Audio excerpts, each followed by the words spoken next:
Mika ni nabii wa kiungu, japo hajaweza kujulikana sana, lakini kunako habari njema katika hiki kitabu, kwamba tunataka kutangaza habari njema za ufalme wa mbinguni kwa wale ambao mnanisikia. Yohana akatumwa na Bwana kutangaza ufalme wa mbinguni, ya kwamba wakati utakuja na mambo ambayo tunayaona na mengine kuyasikia tutayaona na macho ya nchi. Haleluya. Biblia inasema hivi, kitabu cha Mika 1, hili ndilo neno la Bwana lililomjia Mika Mwamoshti katika siku ya Onamu na Ahazi na Hezekia wafalme wa Yuda, maono aliyoona katika habari za Samaria na Yerusalemu. Kwa hivyo tunaposikia Samaria na Yerusalemu, kulinganika na maneno ya Yesu Kristo ni kwamba Yerusalemu ni ndani na Samaria ni nje. Jina la Bwana na liinuliwe. Kwa sababu gani nasema hivyo? Unapoambiwa kwamba hubiri injili katika Yerusalemu, unanenewa uhubiri katika malango ya ndani na pia kuna malango ya nje. Kwa hivyo neno hili linakuja kwa ajili ya malango ya ndani na malango ya nje. Jina la Bwana na liinuliwe.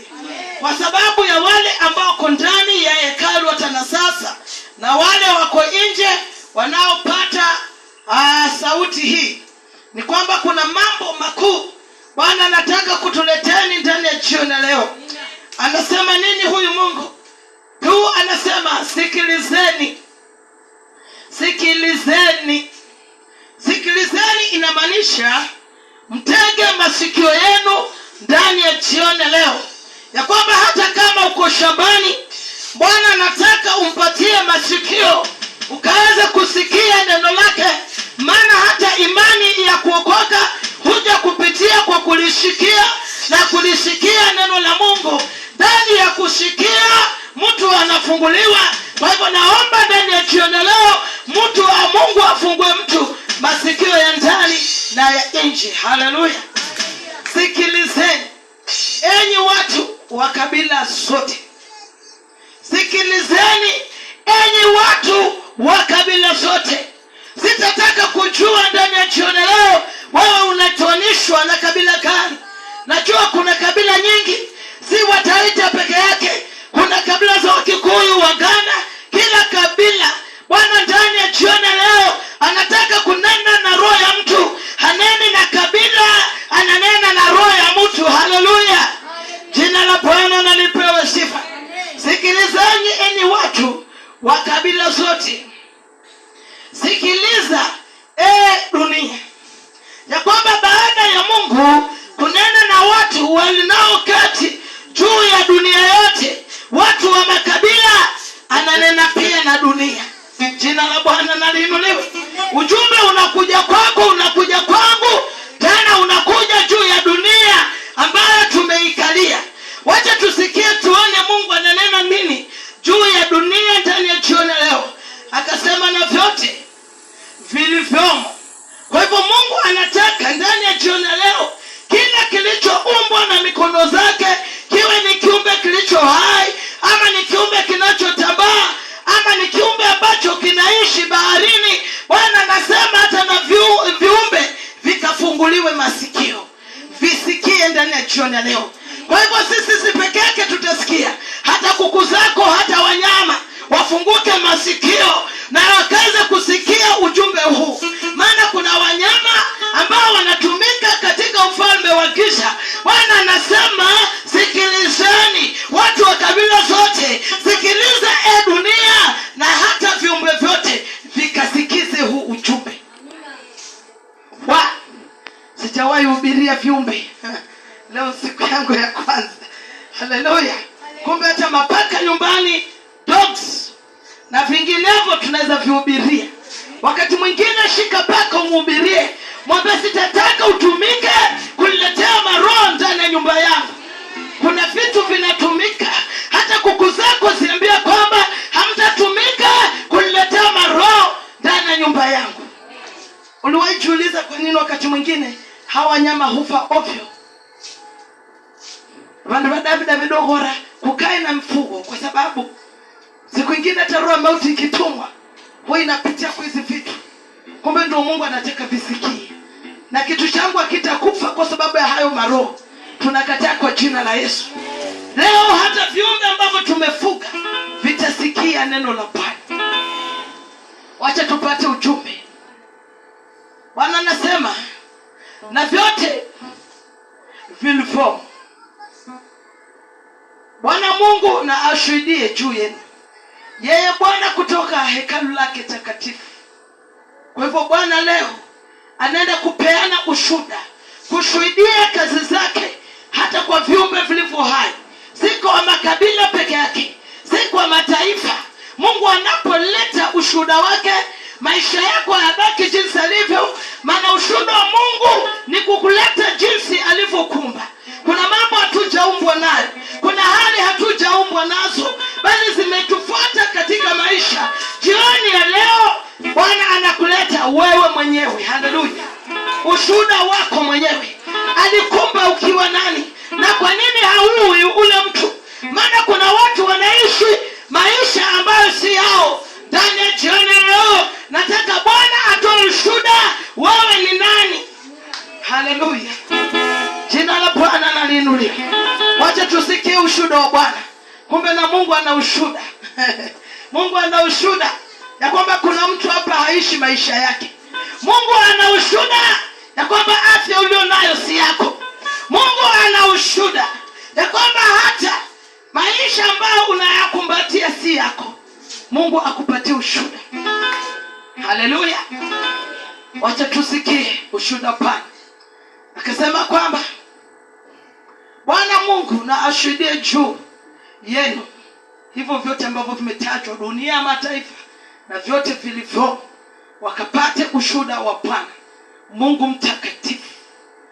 Anasema kwamba kwa maana angalieni, Bwana anakuja akitoka mahali pake, naye atashuka na kukapanyaga mahali pa dunia palipoinuka. Huo ni ushuhuda wa Mungu ndani ya jioni leo.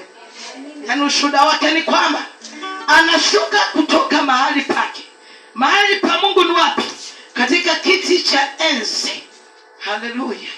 Ya kwamba imetosha hali inayojishuhudia kwako. Inabidi Mungu ashuke kutoka kwa kiti chake cha enzi aje ashuhudie.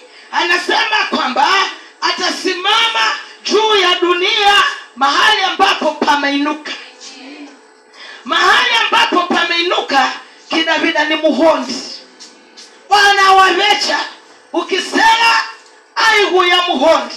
Kwa kiuselaga aigu ya muhondi ni angu migondi nyingi na bonya vandu sekaye na ushuhuda wa kimlungu. Ya kwamba wako mundu migondi na msababisha, migondi na matimo, migondi na bonelwa, migondi relewa, migondi na bonelwa, migondi refungwa. Rabonya mundu sekaye ichakala mlungu umbonyere ukai. Imefikia mahali Mungu anashuka kutoka kiti chake cha enzi. Ni neno linasema, si mimi. Atapakanyaga mahali pa dunia palipoinuka. Andu kwa urumwengu aje kwa vuka no kwa hivyo. Muhondi kukavuka kwa kodada ndo kubedima kusohoda. Huo ndio kweli. Jina la Bwana na liinuliwe. Kwa hivyo mahali ambapo kuna migondi, kuna mountains. Akamwambia Yohana kwamba nitakapokuja kila kilima kitashushwa na mahali ambapo kuna bonde kutainuliwa. Mungu anakuja ina mission. Haleluya.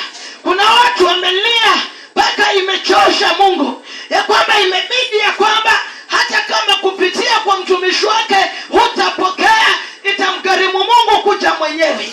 Asimame mwenyewe juu ya uso wa nchi. Asimame mwenyewe. Haleluya. Atende jambo ili watu wajue ya kwamba yeye ni Bwana wa majeshi. Jina la Bwana na lipewe sifa.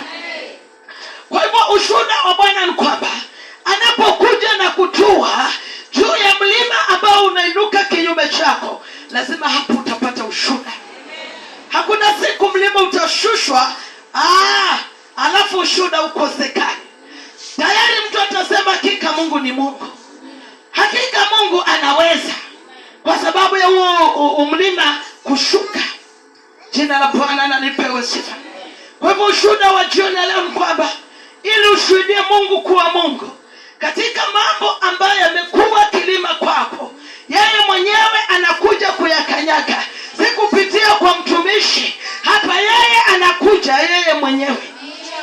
Simama mwenyewe Bwana, simama mwenyewe Bwana Yesu, simama mwenyewe Bwana, simama mwenyewe, anakuita Bwana, Bwana simama mwenyewe, Bwana Yesu simama mwenyewe, Bwana simama, Bwana nakuhitaji Bwana, Bwana simama Bwana,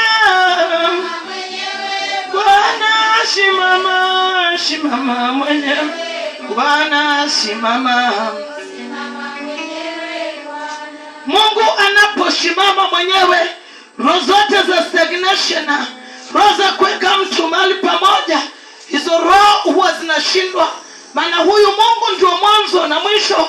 Ana uwezo wa kuendeleza maisha yako, ana uwezo wa kuendeleza ndoa yako, ana uwezo wa kuendeleza huduma yako, ana uwezo wa kuendeleza maendeleo yako, ana uwezo wa kukutibu hata afya zako. Haleluya.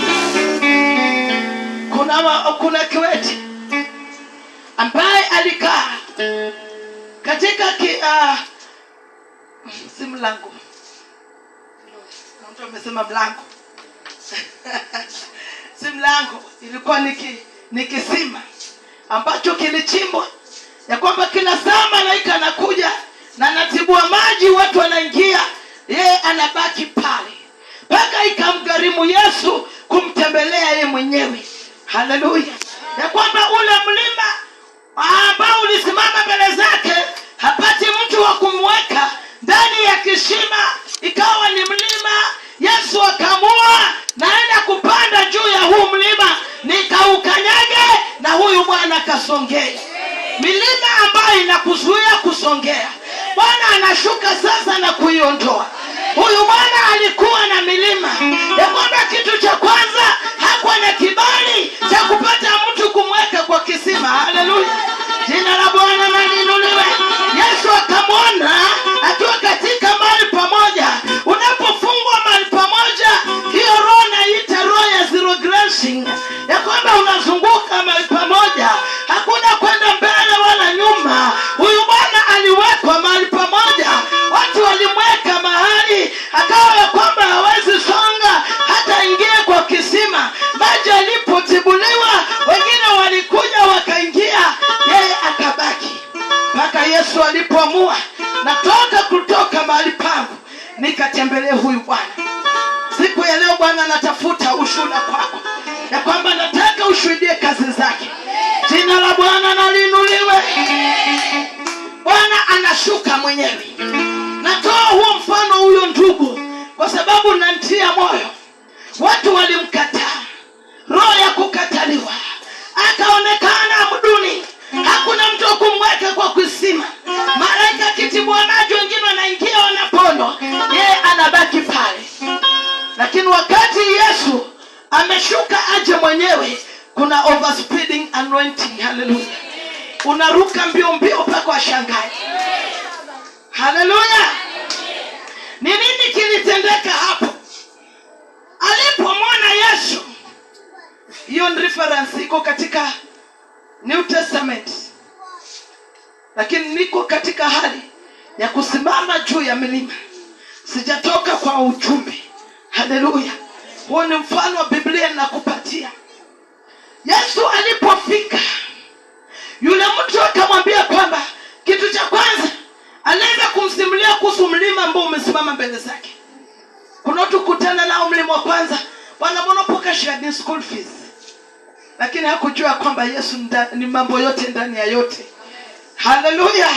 Na napo kanyagia uso wa nchi, mambo hubadilika, maana vifungo huanza kukatika na mambo yasiyo ya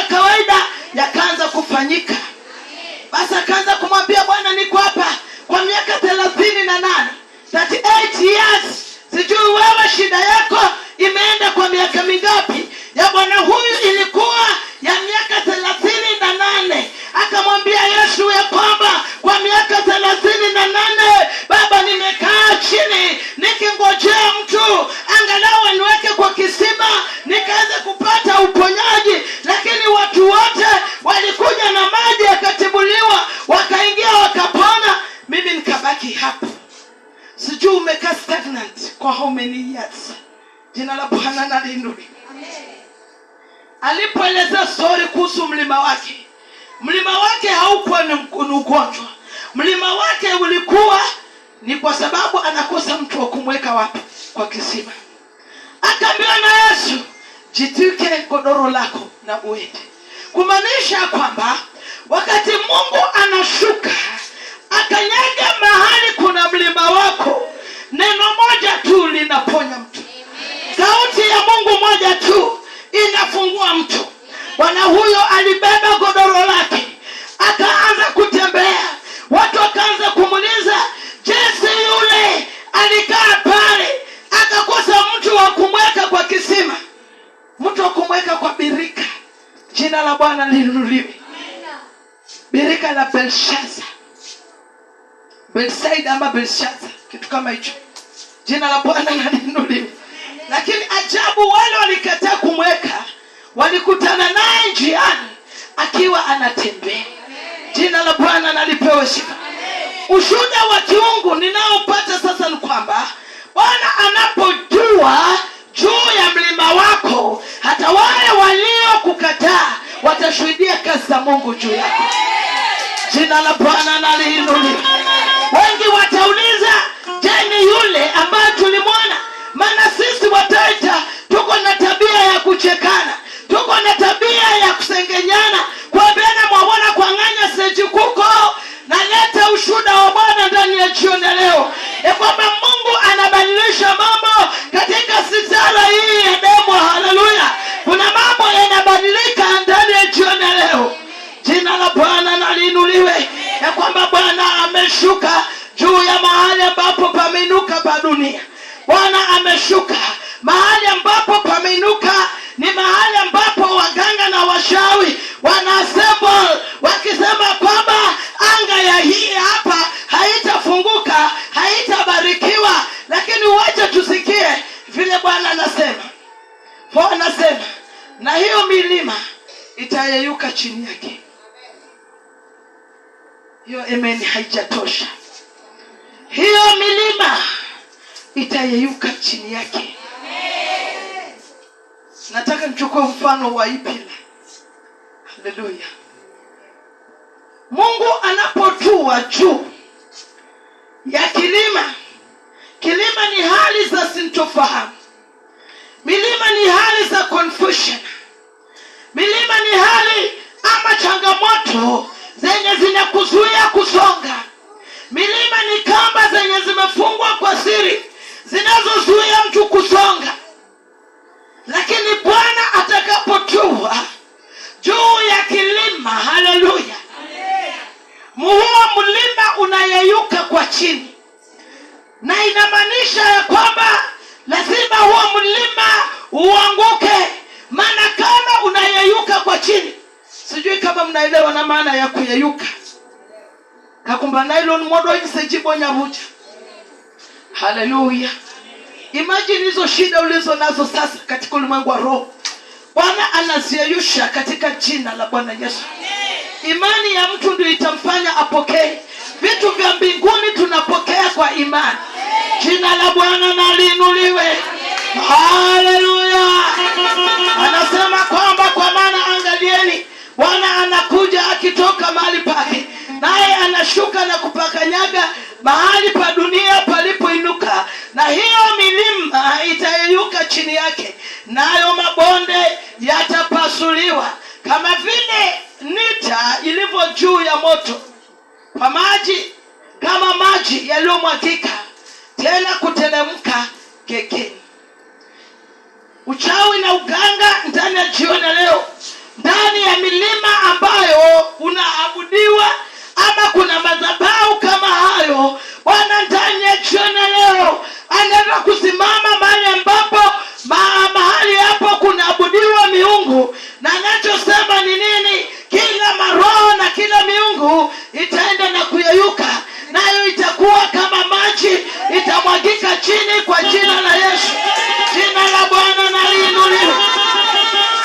Sipendi kutumia msemo ya Kiswahili, lakini Waswahili husema maji yakimwagika hayawezi kuzoeleka, kumaanisha kwamba hiyo milimu hawataweza kuizoa tena. Wamezoea tukiomba kama ni nguvu zao wanaziinua tena, lakini wakati wa leo Bwana amekuja ili Israeli apate ushuhuda. Bwana amekuja kujishuhudia chini ya nchi ya kwamba kila miungu anaenda kuyeyusha kiasi cha kwamba inakuwa kama maji na inamwagika chini ndani ya maisha yako. Maroho ambayo inainua milima na nenda ikayeyuke ndani ya nchi leo. Kila falme zikayeyuke, maroho zote kila mahali zikayeyuke. Falme ndani ya ndoa yako zikayeyuke, maroho ndani ya afya yako zikayeyuke, roho zinazokufunga usipenye zikayeyuke na ziwe kama maji, zisiwahi zoleka tena. In the mighty name of Jesus, miungu isiwahi zoleka tena. Nakumbuka kuna miungu ingine iliwekwa karibu na sanduku la agano, ikavunjika, lakini asubuhi walijitia moyo, wakaja wakainua tena Dagoni. Lakini hii yetu ni final. Haleluya! Bwana anasema anayeyusha, inarudi kama maji na inamwagika chini, haitazoleka tena. Kina Dagoni waliinuliwa tena. Lakini hiyo miungu inayotesa watu wa Mungu, huo ndio ushuhuda. Bwana anasema tarajia ya kwamba unaenda kumuvu kama yule kiwete. Haleluya! Maana mtu aliye huru ana uwezo wa kutembea kila mahali. Kuna watu mahali hapo watakata passport katika jina la Bwana Yesu. Madhabahu yaliyokufunga nyumbani milele na milele, leo Bwana anasema yatamwagika, na yatakuwa kama maji yasizoleke.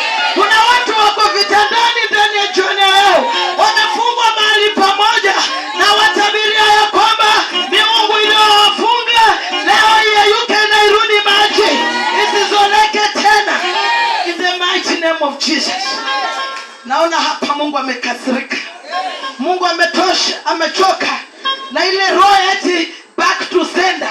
Sisi tutafanya hiyo. Tukiwa hapa hiyo miungu iyeyuke. In the mighty name of Jesus.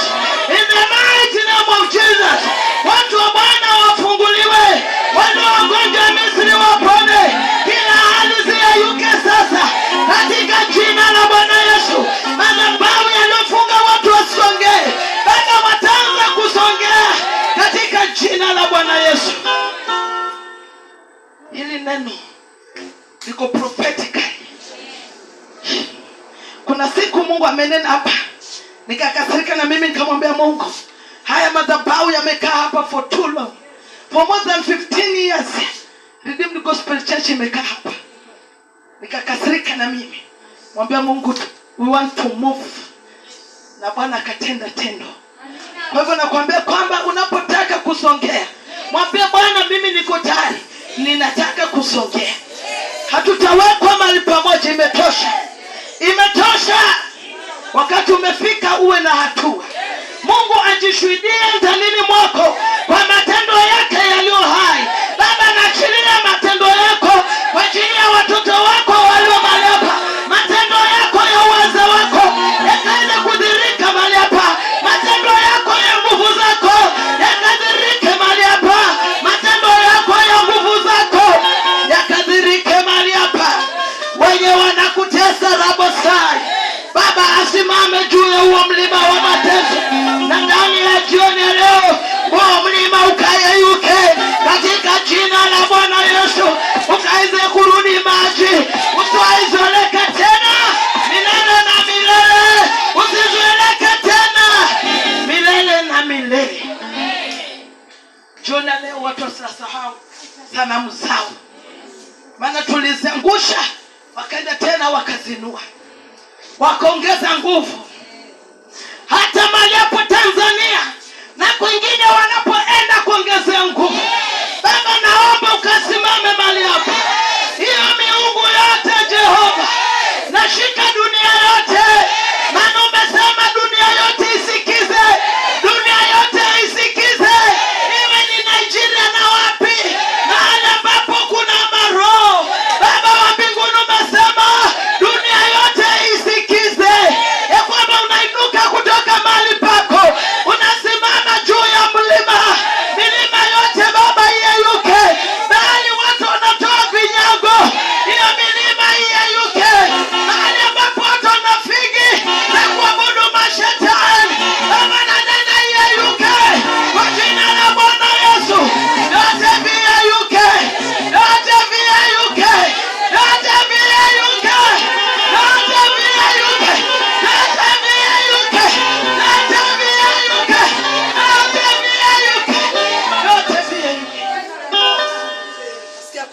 ya ukombozi.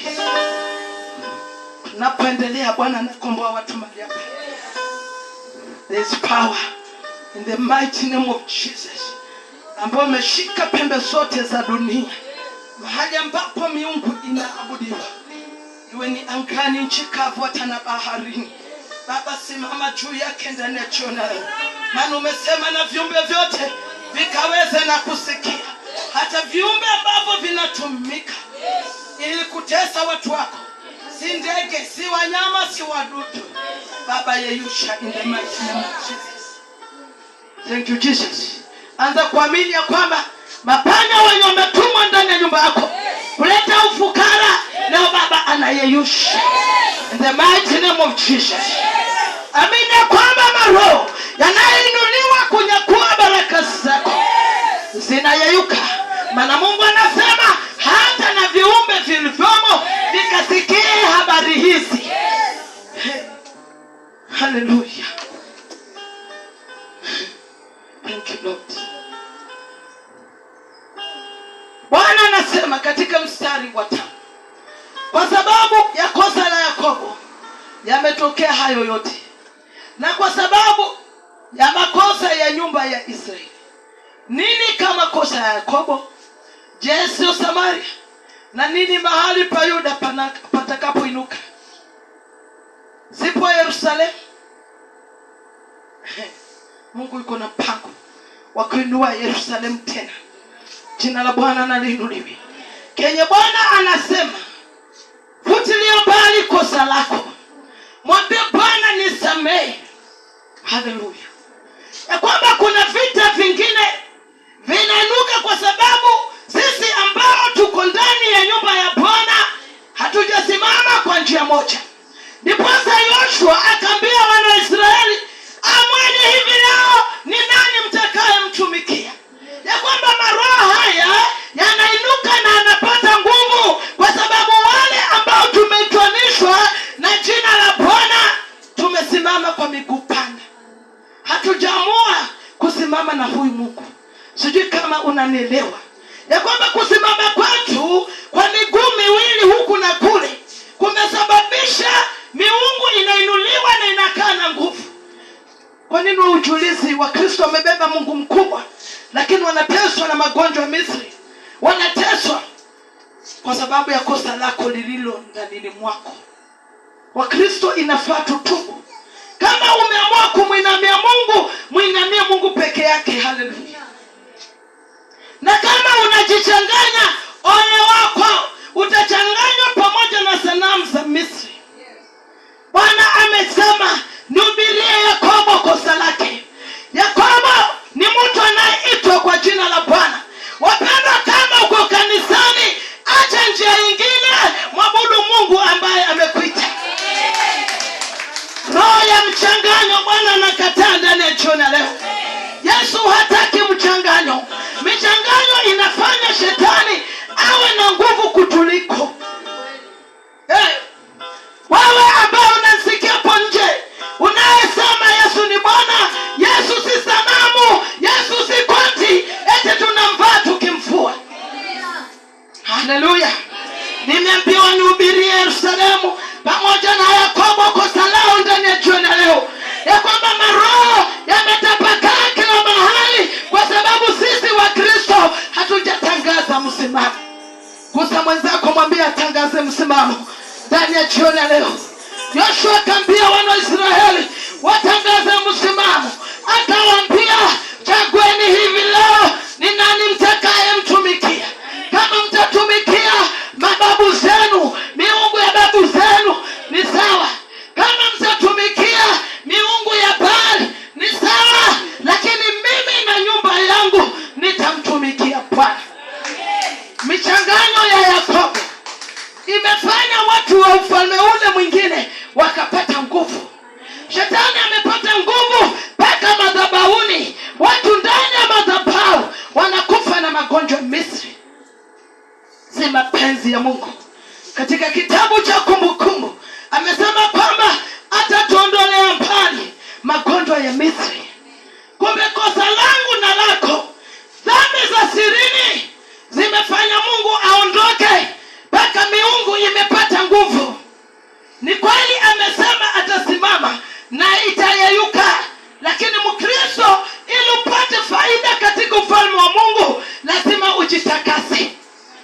Jina la Bwana na liinuliwe.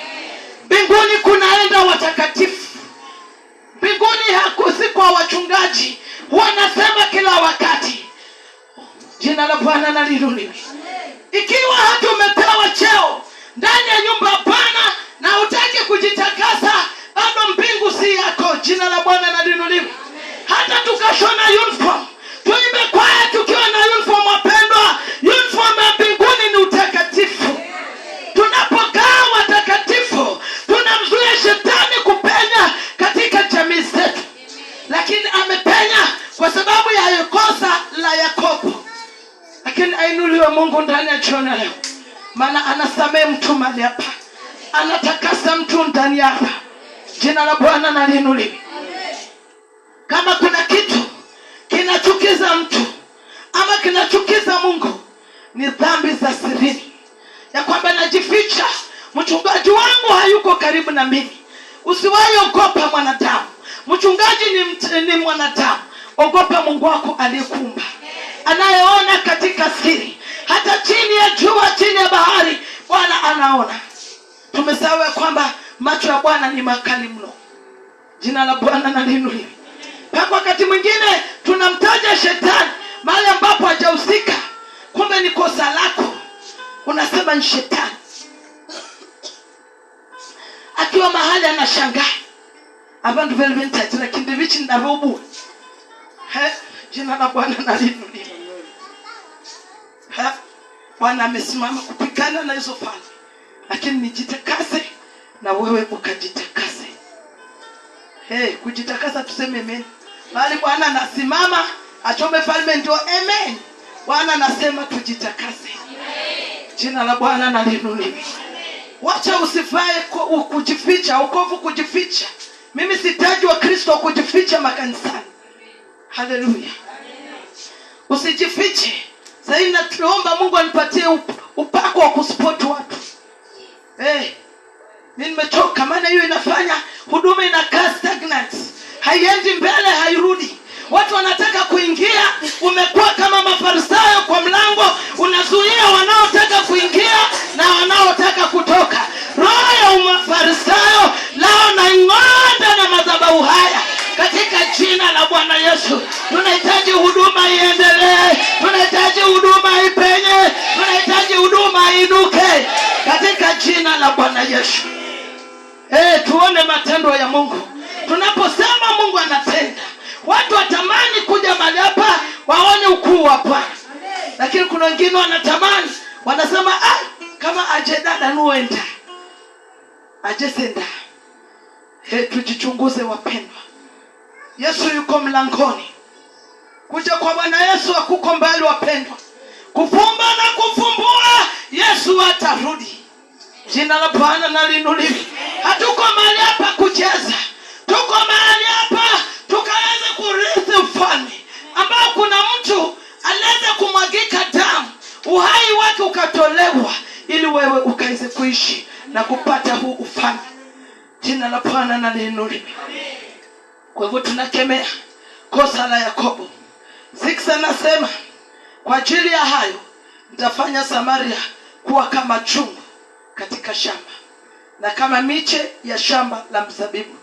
Nami nitayatupa mawe yake bondeni, nami nitaifunua misingi yake. Kwa ajili hayo, ikiwa Bwana watu watageuka na kuacha njia zao mbaya, Yakobo atageuka na kutubu, kuna ujumbe mwingine Bwana anatupatia ya kwamba hapo atakumbuka Samaria. Jina la Bwana na liinuliwe. Watu watakumbukwa. Waliofungwa na magonjwa ya Misri, Bwana atawafungua. Walio na hali mbalimbali, Bwana atawatetea. Anasema kwa ajili ya hayo nitafanya Samaria kuwa chungu katika shamba. Chungu. Lechi chungu nji. Kinabla chungu. Chungu katika shamba. Kiswahili nilifanya utafiti nikaona chungu ndio bangwa chungu katika shamba. Chungu. Chungu si chungu ya kupikia. Samaria kwa kama chungu katika shamba. Na kama miche ya shamba la mizabibu. Nami nitatupa mawe yake bondeni. Mungu anasema atafanya Samaria kwa kama chungu katika shamba na kama miche ya shamba la mizabibu. Miche ya shamba la mizabibu. Hapo kutatoka divai ya kweli inayotokana na Mungu, matendo ya kweli ya kiungu. Na hapo akasema kwamba na mawe yake nami nitatupa mawe yake bondeni. Mawe katika ulimwengu wa roho ni risasi zinazotumika kupiga mtu.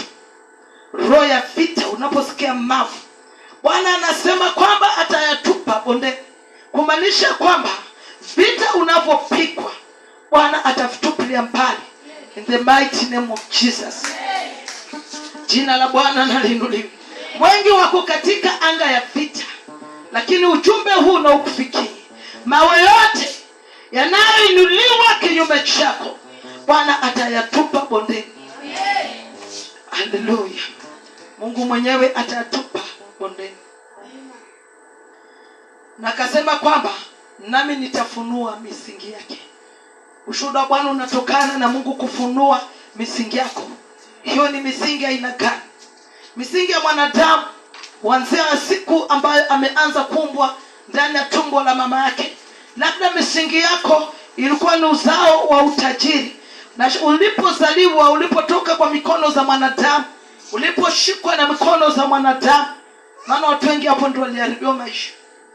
Mwanofalo ngenge hata mdo mwichi memwana ni msali ende mumbange ujanutese abaka hai fobori barakara mwana ranyakulu mwingine popo mrede ni mdumbo iridi hai jaenda jabuko nyungunyi. Watoto wanateseka na hali zingine tumeteswa katika hali hiyo ya misingi. Bwana anasema atafunua misingi ya Yerusalemu. Misingi yako ataifunua. Kwa sababu gani? Kitu huanzia kwa misingi. Nyumba nzuri ama nyumba ambayo iko faa tutaijua kupitia kwa misingi zake. Kama kwa misingi yako ndio kuliharibika, mahali ambapo ulizaliwa, wakati umezaliwa, pale mahali umetoka, inaitwa life background. Hiyo ndio misingi Bwana ananena. Anasema kwamba ataifunua. Haleluya. Mungu atafunua file. Kwa nini kijana huyu yuko hivi? Mungu anaenda kwa msingi, kwa chemichemi. Ni nini kilifanyika hapa? Haleluya.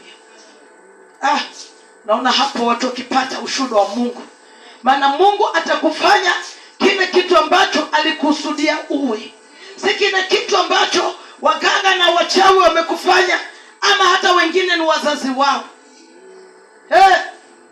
Ravi mwanofalo unfastibon he imwenje kwa milimu apke baba wabada vida hudo bangwa manga imwenje aje kwa manga nende ditase naone kwa Irina.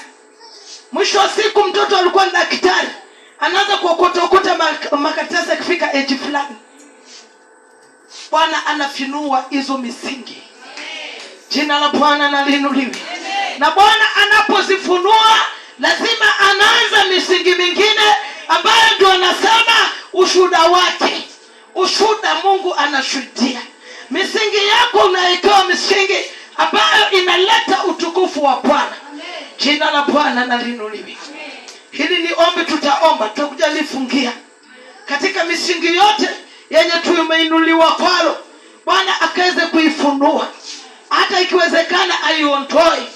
Tumbike katika jina lipya la kiungu. Jina la Bwana na lipewe sifa. Kwa sababu wengine wamejiitwa majina ya miungu. Mambo zangu wa marinaga milungu. Sasa ikafikia age fulani unakuta mtoto anatetesi.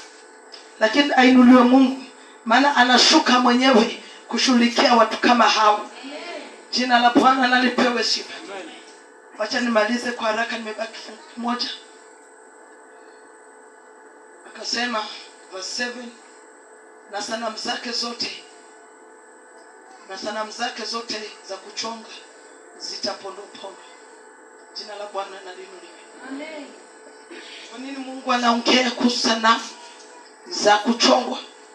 Watu wengi waliunganishwa na sanamu hizi pasipo kuchelewa. Ndio shida kwamba hata bado amesema Yesu ni Bwana, lakini unakuta anafanya mambo mengine ambayo hayastahili.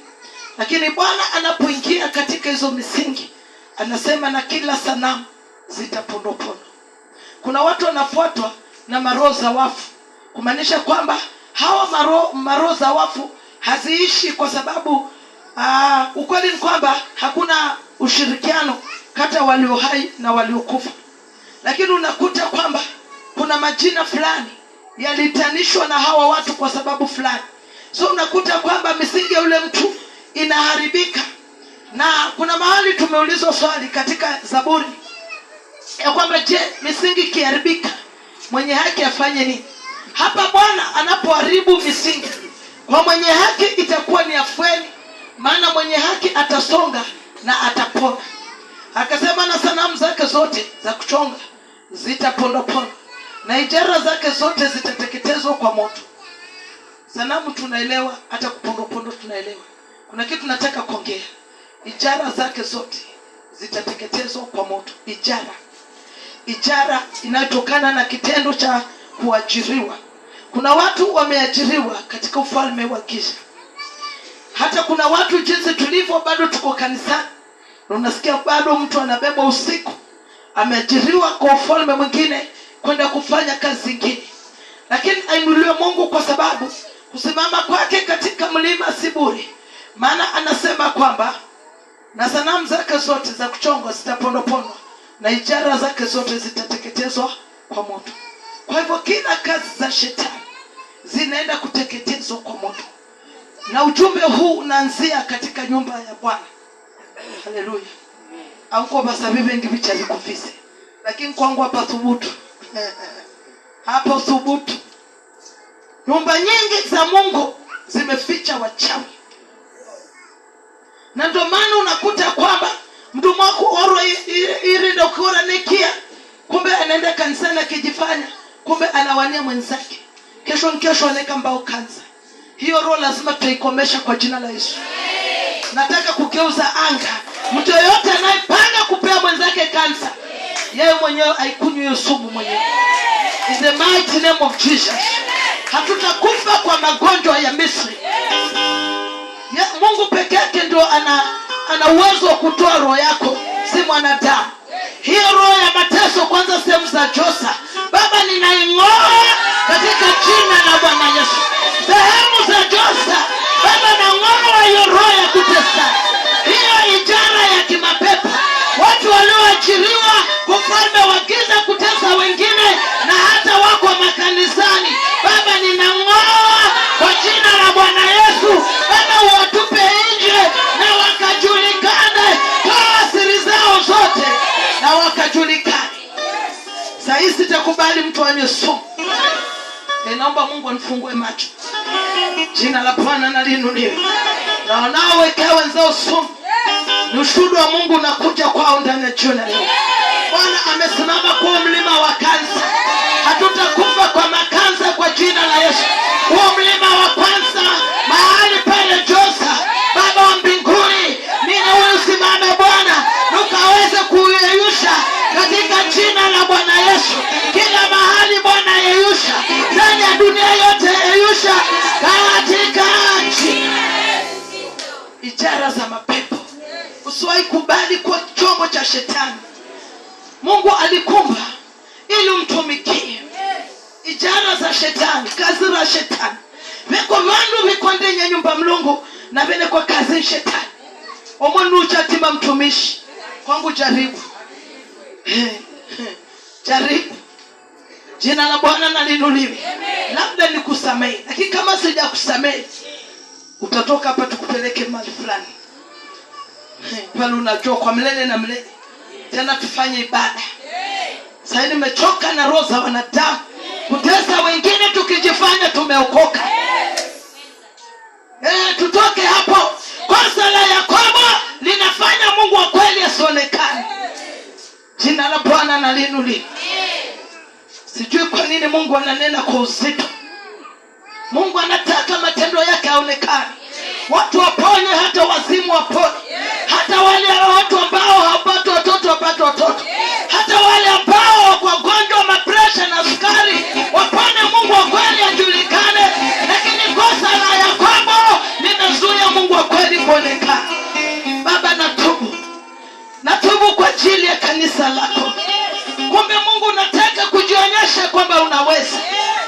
na dagora be Mungu tena nduchibu. Mungu aliyekuweko yuko sasa na ndiye atakayekuja. Yesu Kristo ni jana leo hata milele. Yule ambaye aliponya viwete, akainua wengine hata walikuwa kwa wafu. Huyo ndio Yesu tunayemhubiri. Kumbe makosa yetu yamefanya kama na kwamba Mungu amebadilika. Mungu habadiliki. Haleluya! Nasema Mungu habadiliki. Mungu habadiliki. Mungu habadiliki. Mungu habadiliki. Hajabadilika.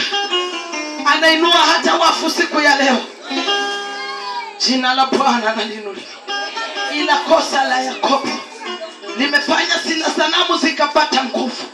Lakini kumbe tunapotubu, sanamu zao zikitu mbele za Bwana, Mungu anazishika, anaziponda ponda, zinakuwa majivu. Jina la Bwana na liinuliwe. Na anaziteketeza kwa moto. Na sanamu zake zote mtazifanya ukiwa. Hapo ndo penti ingine. Sanamu za mapepo Mungu atazifanya kuwa ukiwa. Shetani amezipatia utajiri. Mpaka ikafikia kwamba wale ambao wako nje wanaotumia uganga na uchawi ndio watabarikiwa. Nataka kukwambia shetani habariki mtu, na baraka za shetani ni za machuto. Lakini Mungu anasema ndani ya jioni ya leo, hizo sanamu walizoziweka kwa biashara zao, kinachuma ulete. Wakristo wakifungua, ama watu ambao wanamjua Mungu wakifungua biashara zinadhofika, wanafilisika kwa sababu ya kinachuma ulete. Lakini Bwana ananena jambo, sanamu zake zote nitazifanya ukiwa. Hata ukienda kuzileta hakuna wateja watajaa kwao, wanazidi kufilisika na kufilisika mpaka watakapojua Mungu wa kweli. Jina la Bwana na liinuliwe. Mungu anataka kujitangaza kwa dunia. Wakati umefika Mungu wa kweli ajifunue kwa dunia, ili haki yako ibaki kwa haki yako. Haleluya! Mungu ndio ana ushuhuda na maisha yako. Jina la Bwana na liinuliwe. Haleluya, haleluya, haleluya. Haleluya, Bwana unastahili. Haleluya, haleluya. Oh, unaweza Yesu. Thank you Jesus. Thank you Jesus. Kwa kuwa amezikusanya kwa ujira wa makahaba, nazo zitaurudia ujira wa kahaba. Kwa hivyo kila ufalme ambao uliletwa unarudi wenyewe mahali ulitoka. Kuna zile za kuteketea na zingine zitamea miguu kwa jina la Yesu. Kama ulileta nyoka, itamea miguu na itoke ikushangaze watu. Jina la Bwana na liinuliwe. Maana watu ambao kwa madhabahuni nilisikia mahali ndo ananyonyesha nyoka. Shindwe kwa jina la Yesu. Tumechezea jina la Bwana la vya kutosha. Nachezea na jamlungu vya kutosha. Jina la Bwana na lipewe sifa. Nataka kusoma ushuhuda kidogo tu hapo. Mika nasema, kwa ajili ya hayo nitaomboleza na kulia. Nitakwenda nimevua nguo, ni uchi. Nitafanya mlio kwa kama wambweha na maombolezo kama mbuni. Kwa maana jeraha zake haziponyekani. Maana msiba umechilia hata Yuda. Unalifikia lango la watu wangu, naam hata Yerusalemu. Msahubiri haya katika Gathi, msilie kamwe.